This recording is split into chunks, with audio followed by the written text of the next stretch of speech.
안녕하세요. 저는 아름다운 서당에서 인문학을 지도하고 있는 목계선입니다.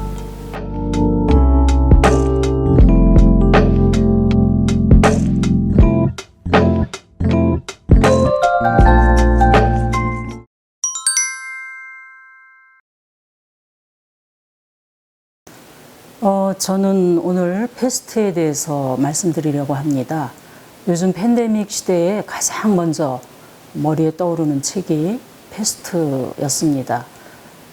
저자인 알베르 까미는 인간에 의한, 인간을 위한 이 말을 적용시켜도 전혀 부족함이 없는 그런 분입니다. 이분의 생애는 인간성을 수호하기 위해서 모든 것이 바쳐졌고 실제로 그렇게 자기의 삶을 살았고 투쟁했으며 작품을 썼습니다. 까미는 그 인간 생활의 불행을 극복하기 위해서 우리가 살아가면 만날 수밖에 없는 모든 부정과 모든 악에 대해서 투쟁하는 그런 혁명가이기도 했습니다. 까미가 태어난 연도는 1913년입니다. 그 다음 해에 까미의 아버지는 프랑스의 포도밭에서 일을 하는 노동자였는데 일자리를 찾아서 그 당시에 프랑스의 식민지였던 알제리로 넘어와서 살게 됩니다. 바로 1914년에 제1차 대전이 일어납니다. 그래서 아버지는 그 전쟁에 끌려가게 되고 가자마자 바로 전사를 하고 말지요. 엄마는 평생을 마치 귀가 안 들리는 사람처럼 말을 하지 않고 침묵 속에 지냈다고 합니다. 그리고 허드렛 일을 하면서 까미를 홀로 키웠습니다. 이렇게 가난과 고독 속에서 어린 시절 불우하게 자랐지만 그 알제리에는 골목을 돌아서면 마주치는 바다가 있었고 뜨거운 태양이 있었습니다. 그리고 여름 대지가 있었고 바람이 있었고 그리고 흐드러지게 피어있는 열대 꽃들이 있었습니다. 이것은 무엇을 말하냐면 까미의 그 삶은 가난과 고통스러운 고군분투하는 삶이었지만 그의 마음속에는 끊임없이 타오르는 열정과 태양이 빛나고 있었던 것입니다. 그것은 바로 알제리라고 하는 그 지중해 연안의 그 자연이 주는 풍요로움이었습니다. 그는 거의 노벨 문학상의 상금을 타기 전까지는 생계를 걱정해야 하는 그런 빈곤에 시달리는 삶을 살았습니다. 이렇게 생애 전체를 굉장히 고통스러운 삶 속에서 살았지만 그는 정말 하나 놓치지 않고 간직하고 있었던 게 있었는데 그것은 바로 인간은 아름답다 입니다. 바로 이 오늘 우리가 다루려고 하는 패스트의 주제도 인간이 얼마나 아름다운 존재고 찬양해야 할 존재인지를 깨달은 그의 정신이 녹아져 있습니다. 까미라는 그 위대한 작가로 거듭나는 데에는 2명의 스승이 있었다고 그렇게 말씀드릴 수가 있습니다. 루이 제르망이라고 하는 선생님은 까미의 초등학교 시절 선생님이셨습니다. 그 당시 노동자의 집안에서는 아이들이 초등학교만 마치면 바로 노동의 현장으로 투입되는 그것이 보통의 일상이었는데 이 루이 제르망 선생님은 까미에게서 비범한 아이라는 것을 알아차리셨습니다. 그래서 마침내 중학교에 가게 되지요. 또 한 분의 스승이 있죠. 장 그르니에라고. 이분은 알제리 대학의 문과대 철학과 교수였는데 두 사람은 스승과 제자의 관계를 넘어서서 평생을 서로 지지하고 응원하는 그런 사이였습니다.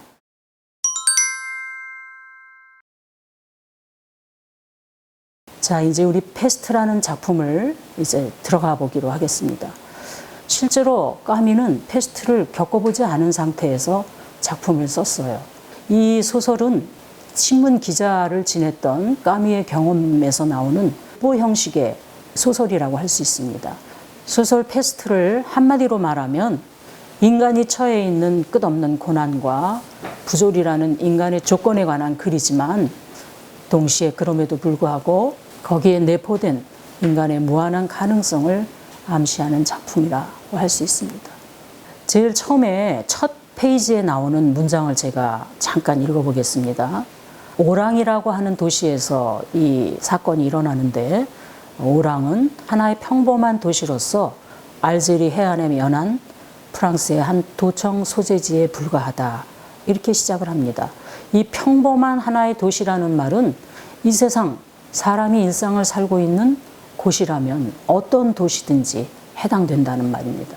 그러니까 누구에게나 해당하는 보편적인 얘기다. 바로 지금 우리는 대한민국이라는 나라에서 이 팬데믹을 겪고 있는 것처럼 오랑도 어느 나라의 도시를 의미하든 상관이 없다. 그런 뜻이죠. 첫 사건이 벌어집니다. 이 소설을 서술해 나가는 그 연대기의 저자는 의사 베르나르 리유입니다. 이 리유가 처음부터 끝까지 모든 사건의 중심에 있게 되는데, 까미는 니체가 신은 죽었다라고 예고한 그 뒤를 이어서 살았기 때문에 신이 아닌 인간성을 중심으로 해서 인간을 직접 구해내는 그러한 소설입니다. 그 리유가 진찰실을 나오다가 층계참 한복판에 죽어있는 쥐를 발견하게 됩니다. 그래서 고개를 갸우뚱했는데 그 다음 저녁에 다시 쥐 한 마리를 또 발견합니다.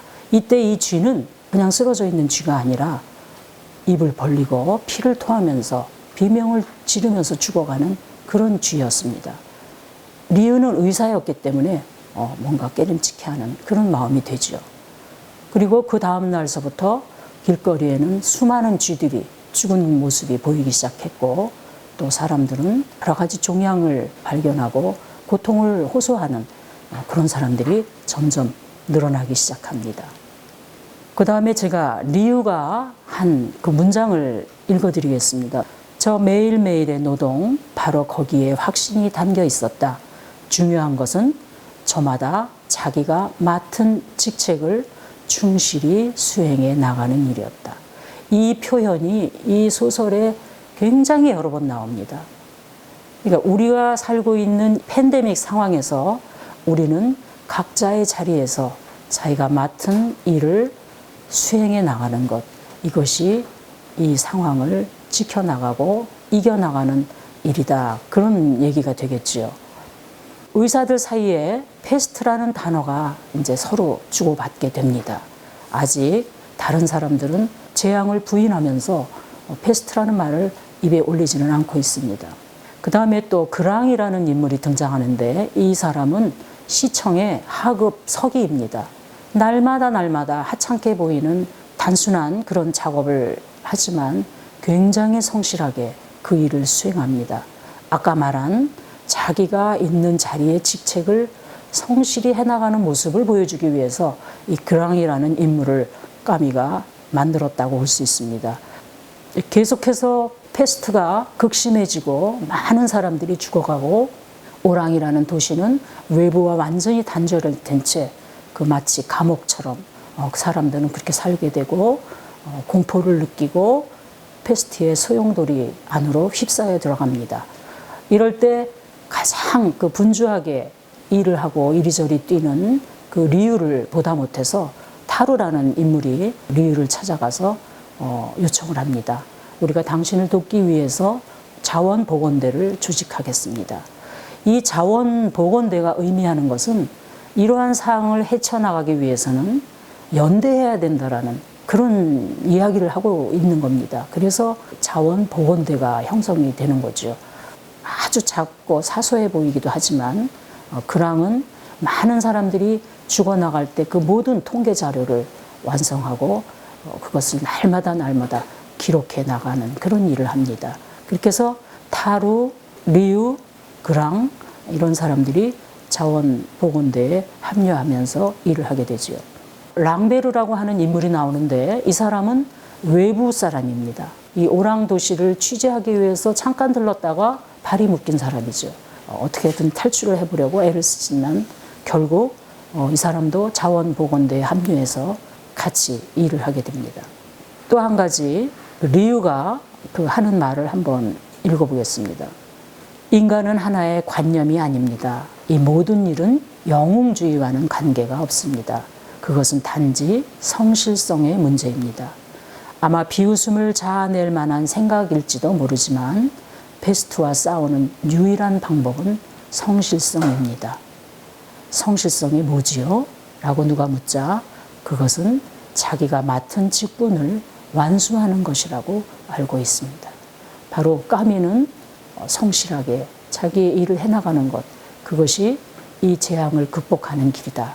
그리고 우리는 서로 연대해야 한다. 이렇게 속삭이고 있네요. 그리고 또 하나의 등장인물이 나오는데 파놀루로 가는 신부입니다. 이 신부는 설교에서 페스트에 대한 말을 하면서 여러분들이 회개해야 한다. 하나님이 여러분들을 구원하실 것이다. 이런 얘기를 합니다.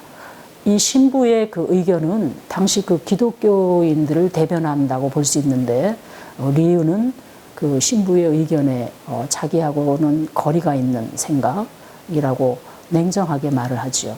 타루가 리우에게 묻습니다. 선생님은 신을 믿으시나요? 믿지 않습니다. 나는 어둠 속에 있고 거기서 뚜렷이 보려고 애씁니다. 어둠 속에 있다는 말은 재앙의 한복판에 있다는 거죠. 우리는 지금 팬데믹의 한복판에 있습니다. 그런데 거기서 뚜렷이 보려고 합니다. 그 재앙에 함몰되거나 아니면 도피하거나 초월하려거나 하지 않고 뚜렷이 이 재앙을 바라보고 그것을 헤쳐나가려고 합니다. 라는 까미의 주제의식을 굉장히 잘 드러내고 있는 문장이라고 할 수 있습니다. 타루가 묻습니다. 선생님은 신도 믿지 않으면서 왜 그렇게까지 헌신적이십니까? 리우는 환자가 있으니까 나는 그들을 고쳐줘야 합니다. 나는 힘이 미치는 데까지 그들을 보호해 줄 것입니다. 그뿐이지요. 이런 대목을 읽다 보면 요즘 우리 사회에서 가장 일선에서 애를 쓰시는 그 의료진이 자연스럽게 떠오르게 됩니다. 페스트는 1년에 걸친 이야기로 구성이 되어 있습니다. 4월 달에 시작한 페스트가 1월 달에 그 종결되는 그런 흐름을 가지고 있는데 이제 페스트는 도시를 자기 발 밑에 꿇어 앉혀 놓았다. 이런 문장이 나옵니다. 그리고 자원보건대와 리우는 지쳐서 이제 자기가 자기를 소독하고 예방하는 그런 것까지도 소홀히 여기는 그런 상태에 이르게 됩니다.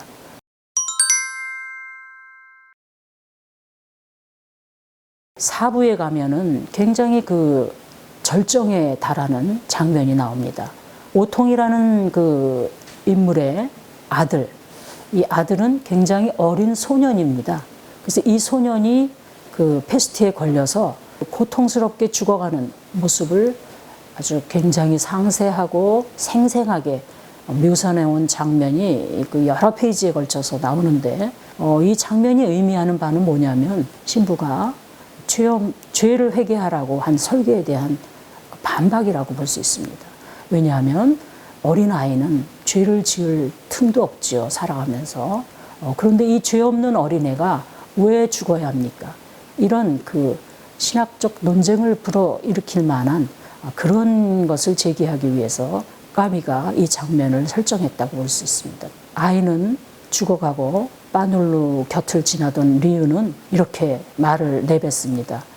이 애는 적어도 아무 죄가 없습니다. 당신도 그것은 알고 계실 거예요. 인간의 구원이란 말은 너무 거창하다. 내가 관심을 갖고 있는 것은 인간의 건강이다. 살과 피를 가진 인간의 몸을 구해내는 것. 이것이 나의 목적이고 이것을 위해서 나는 헌신하고 투쟁하고 나의 모든 열정을 바칠 뿐이다. 이런 얘기를 하고 있습니다. 아마 그 까미가 살던 시대가 너무도 전쟁이 빈번했고 수많은 사람이 죽어갔기 때문에 그러한 고통을 허락한 신에 대한 어떤 항변의 심정이 아니었을까 짐작해 봅니다.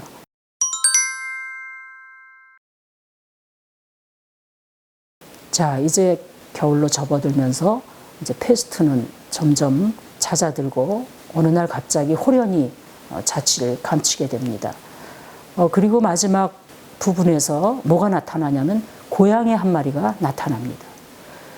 고양이는 죽은 쥐를 잡아먹을 수가 없죠. 그래서 죽은 쥐들이 만연한 이 오랑시에서 고양이가 있을 수 없었던 것입니다.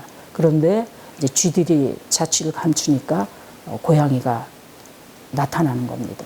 우리는 지금 팬데믹 상황을 살아가면서 그 전의 일상이 얼마나 행복했었는지 다시 그 시절로 돌아갈 수 없을까 하고 그런 얘기들을 굉장히 많이 나누죠.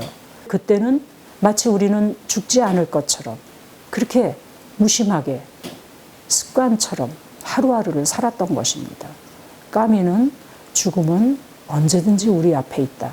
우리는 깨어서 이 현실을 직시하고 어떻게 살아야 할지 얘기를 하고 있는 것입니다. 패스트는 우리가 몸담고 있는 사회가 얼마나 재앙과 죽음과 그런 악들이 만연해 있고 그것을 눈 감고 살아서는 안 된다. 그것을 깨어서 성찰하고 투쟁하면서 살아야 한다. 그런 것들을 말을 하려고 이 책을 썼다고 볼 수 있습니다. 거의 연대기의 끝에 가면 리우는 이렇게 말을 합니다. 인간에게는 경멸해야 할 것보다 찬양해야 할 것이 더 많다는 사실만이라도 말해주기 위해서 지금 여기서 끝을 맺으려는 이 이야기를 글로 쓸 결심을 했었던 것이다. 시내에서는 이제 페스트가 끝나서 환호가 일어나고 있고 그리고 사람들은 모두 모여서 축제처럼 다 쏟아져 나오죠. 팬데믹이 끝났어라는 안도감을 주기에는 우리를 다시 긴장시키는 그런 문장이 나옵니다. 시내에서 들려오는 환희의 외침에 귀를 기울이며 리우는 그 환희가 항상 위협받고 있음을 상기했다. 왜냐하면 군중이 모르는 사실, 즉 패스트균은 결코 죽거나 소멸하지 않으며 언젠가는 인간들에게 불행과 교훈을 가져다 주기 위해 또다시 저 쥐들을 흔들어 깨워서 죽게 할 날이 온다는 것을 알고 있었기 때문입니다.